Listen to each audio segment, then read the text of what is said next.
Um, dois, três. Procurei no dicionário, com paciência e cuidado, o real significado da palavra aniversário.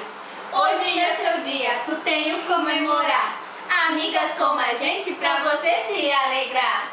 Esse é um presente pra você se recordar. Um dia lá na frente você vai gargalhar. 21 aninhos, você tá completando. Vai em frente, neguinha, em busca dos seus sonhos. Agora vamos mandar a real pra você. O que tu gosta mesmo é de comer. Pavê ou x-salada, pudim ou açaí? Me diz Mariane se ela não fica feliz. Com certeza não, ela gosta de comer pra encher a barriguinha e se satisfazer. Thaís tá inteligente, tá sempre com a gente. Mas quando a gente rima, você sai da frente. Finge que não gosta, mas no fundo nós sabemos que tu é nossa fã.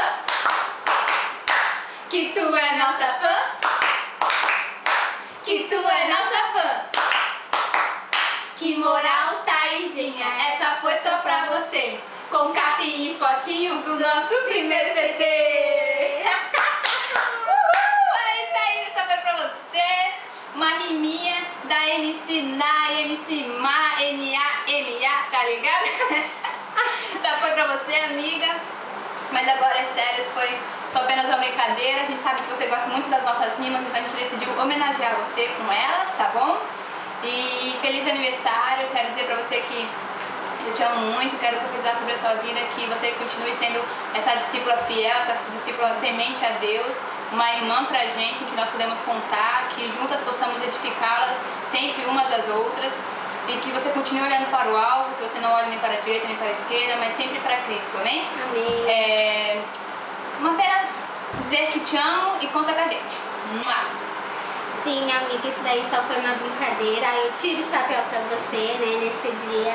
Quero mesmo profetizar a graça do Senhor na tua vida, né, que tu possa ter a sabedoria, né, assim como tu diz, a sabedoria de Salomão. Eu profetizo isso na tua vida. Quero dizer mesmo que te amo, que tu é um presente de Deus para as nossas vidas. E isso daí só foi uma brincadeira, né, mas é isso aí, te amamos. Então, parabéns pra você nessa data querida, muitas felicidades, muitos anos de vida. Feliz aniversário, amiga! Pra contratar a gente, O nosso site tá aqui embaixo, tá bom? O telefone pra agenda e pra contato, vocês encontrem aí embaixo. um beijo!